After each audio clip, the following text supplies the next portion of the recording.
Friends, என்னுடைய சொந்தங்கள் எல்லாருக்குமே ஹாப்பி கிறிஸ்மஸ். இப்போ நம்ம சாமி கும்பிட்டுட்டு இன்னைக்கு ஸ்பெஷல் என்னன்னா, கிறிஸ்மஸ் ஸ்பெஷல் என்னன்னா சிக்கன் பிரியாணி 65 தான் நான் செய்ய போகிறேன். நான் செய்யறது எப்படின்னு பாருங்க. வாங்க என்னென்ன பொருள் வச்சிருக்கேன்னு பார்க்கலாம். வாங்க சிக்கன் பிரியாணி செய்யறதுக்கு நம்ம என்னென்ன பொருள் பார்க்கலாம் வாங்க.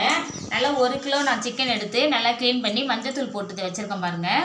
அப்புறம் வந்து இது வந்து 65க்கு நம்ம தனியாக சொன்னோம்னா அவங்க இதுமாரி கட் பண்ணி கொடுப்பாங்க. அப்புறம் நல்லா வந்து ஒரு 6 தக்காளி நல்லா கட் பண்ணி வச்சுருக்கேன். 6 வெங்காயம், பச்சை மிளகாய் கீறி வச்சுருக்கேன்.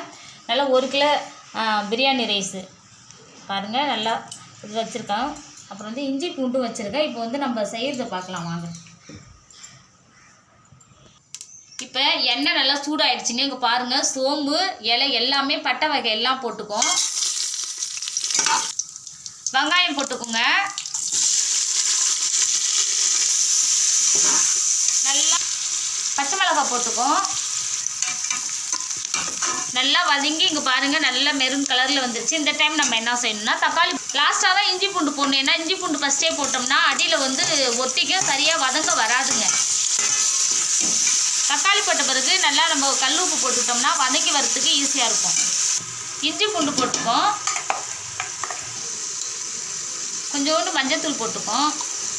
நல்லா எல்லாமே சேர்ந்து இங்கே பாருங்கள் நல்லா சூப்பராக வதங்கிடுச்சு.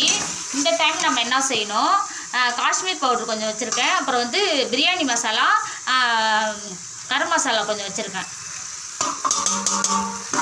புதினா கொஞ்சம் போட்டுக்கும், கொஞ்சம் எடுத்து வச்சுக்கும். லாஸ்ட்டாக நம்ம தூவி விடுறதுக்கு நல்லாயிருக்கும். கொஞ்சோண்டு மல்லித்தழை போட்டுக்கும். சிக்கன் போட்டுக்கும். தயிர் கொஞ்சம் போட்டிருக்கோம் பாருங்கள். தயிர் போட்டு நல்லா சிக்கன் நல்லா கிளறி விடுங்க. இந்த சிக்கன் வெந்துட்டு போது நம்ம என்ன செய்யணும், அரிசி நல்லா க்ளீன் பண்ணிக்கணும். நல்லா சூப்பராக வந்துடுச்சிங்க. நான் எப்போதுமே சிக்கனில் தான் நான் அரிசியை போட்டு ஒரு கிளறினோம்னா அதோட கலர் ஃபுல்லாக அரிசியில் இறங்கும் போது சாதம் நல்லா கலர்ஃபுல்லாக சூப்பராக இருக்குங்க. நான் கொதிக்கும் போது போட மாட்டேன், நான் இப்படி தான் போடுவேன் எப்போதுமே.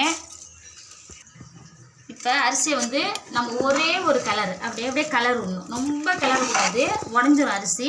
லைட்டாக அந்த சாயம் ஃபுல்லாக அந்த கலர் இறங்கணும். இந்த பாத்திரத்தால் நான் வந்து ஒரு இது எடுத்துருக்கேன். ஒரு அரிசி ஒரு ஃபுல்லாக இது ஃபுல்லாகவே அரிசி எடுத்தேன். இதுக்கு வந்து இதுக்கு 1 ஊற்றிருங்க. அப்படியே ஊற்றிட்டு கொஞ்சோண்டு வைங்க, ஏன்னா ரொம்ப சாதம் குழஞ்சிரும். கொஞ்சோண்டு வைங்க. நான் வெங்காயம் வந்து தக்காளி வதங்கும் போதே உப்புலாம் போட்டுட்டேங்க. எனக்கு கரெக்டாக இருக்குது. நீங்கள் பார்த்துட்டு உப்புலாம் கரெக்டாக பார்த்துட்டு போடுங்க. இந்த டைம் நம்ம என்ன செய்யணும், நல்லா மல்லித்தழை புதினாலாம் தூவி விட்டோம்னா அந்த விசில் வரும்போது செம்மையாக வாசனை வரும். இப்போயே பயங்கரமாக வாசனை வந்துட்டுருக்குது.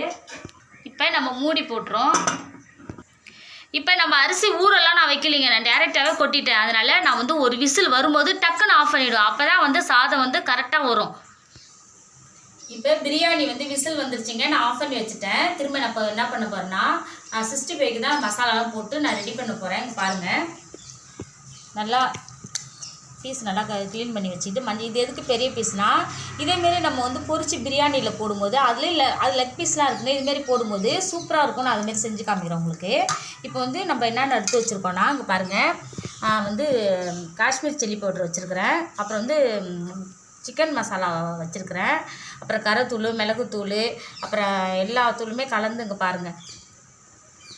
இப்போ எல்லா மசாலாவும் கொட்டிக்கும். பாதி லெமன் புழிஞ்சுக்கோங்க.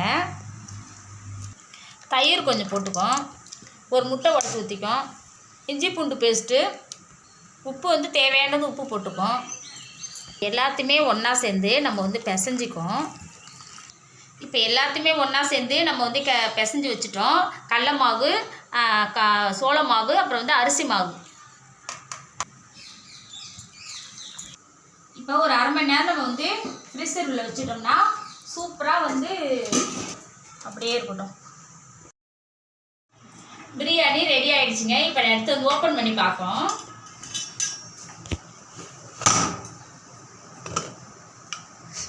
சூப்பராக வந்துருக்கு பாருங்க.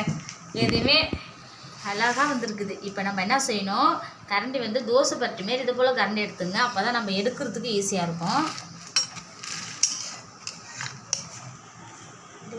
பொல பொலன்னு வருது பாருங்க.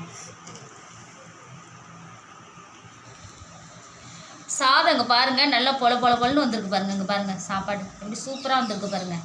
இதேமாரி நான் செய்கிற மாதிரியே நீங்கள் செய்யுங்க. சாதம் உடையாமல் நல்லா பொலன்னு, ஆனால் பார்த்து எடுக்கும்போது சாதம் செம்மையாக வந்திருக்குதுங்க. பிரியாணி ரெடி ஆகிடுச்சிங்க. இப்போ வந்து நம்ம வந்து 65 வந்து அரை மணி நேரம் ஊறிடுச்சு. நம்ம வந்து பிரியாணி வந்து 65 போட்டு நம்ம எடுத்துப்போம். 65 போட்டு வந்துட்டேங்க. அங்கே பாருங்கள்,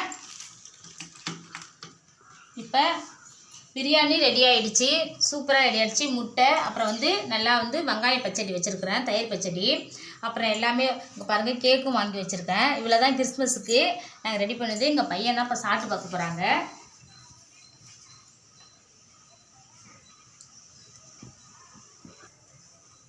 பொறுமையாக சாப்பிடுங்க கொஞ்சம்.